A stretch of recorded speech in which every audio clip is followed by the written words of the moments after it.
chaud. Tu arrives à dessiner, toi? Moi, j'ai le mal de mer à chameau. Pas facile avec ce vent qui souffle sans arrêt.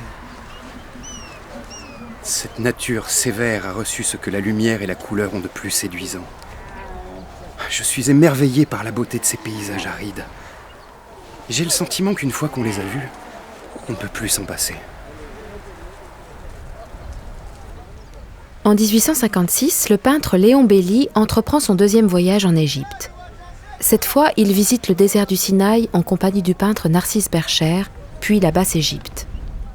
Ils sont fascinés par le désert, son immensité, comme son incroyable lumière. Ils remplissent leur carnet de croquis et prennent de nombreuses photographies.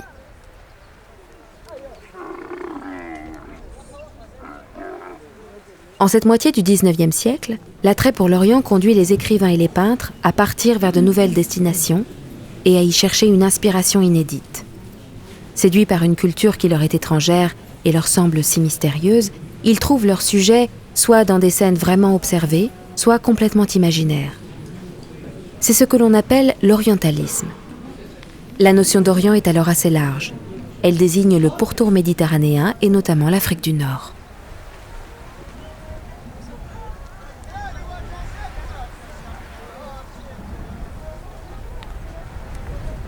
Quelle lumière! Ces couleurs sont si différentes de celles qu'on observe en France. Je vois partout des gris ocre et des bruns avec juste quelques petites taches de couleurs plus vives. C'est dans ces harmonies-là que j'aimerais peindre ma caravane. Les pèlerins allant à la Mecque de Léon Belly enthousiasment immédiatement le public par son incroyable effet de réalité. Devant ce format de belle ampleur, chaque visiteur a l'impression de faire partie de la scène et de ressentir, comme les pèlerins qui progressent péniblement, la chaleur accablante du désert. Les visages des fidèles souffrant sous le soleil émeuvent le public. Au milieu de la toile, la composition fait ressortir le personnage principal au torse nu qui guide la caravane, déterminé à avancer coûte que coûte. Étrangement, plus loin, dans cette foule, on aperçoit une femme sur un âne avec un enfant dans les bras. Cela renvoie à un épisode connu de l'Évangile, la fuite en Égypte, qui représente Joseph, Marie et l'enfant Jésus.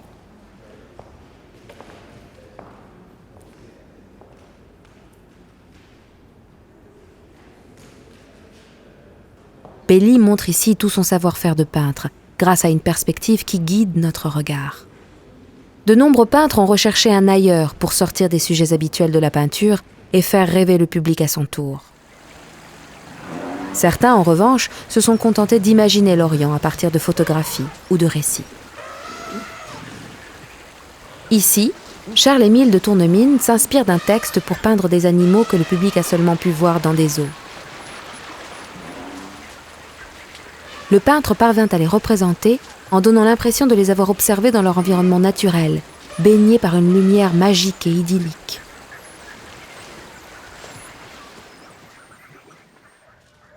De son côté, Gustave Guillaumet s'affirme comme un peintre voyageur puisqu'il se rendra 9 fois en Algérie. Ici, il montre l'harmonie paisible d'un moment du quotidien. Le long de maisons en terre brune, non loin d'un minaret, des enfants jouent au dé, des gens discutent dans la rue. Le peintre est tellement fasciné par ce pays qu'il écrira de nombreux textes sous le titre « Tableaux algériens ».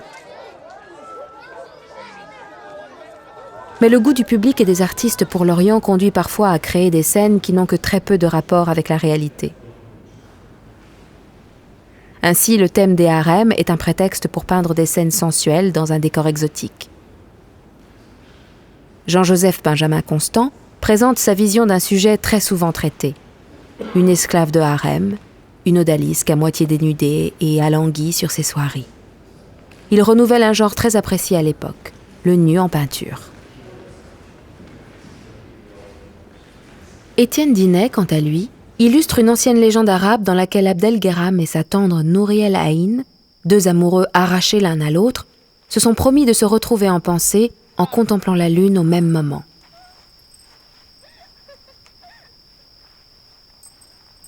Étienne Dinet apprend l'arabe, se convertira à l'islam et sera enterré à Bou Saada, dans le sud algérien. À quoi reconnaît-on une peinture orientaliste ? C'est une vision occidentale de l'Orient, en recherche de pittoresque et d'exotisme. Des sujets inspirés des cultures d'Afrique du Nord, turques et arabes, des scènes tirées de récits de voyage ou de contes, comme les 1001 nuits.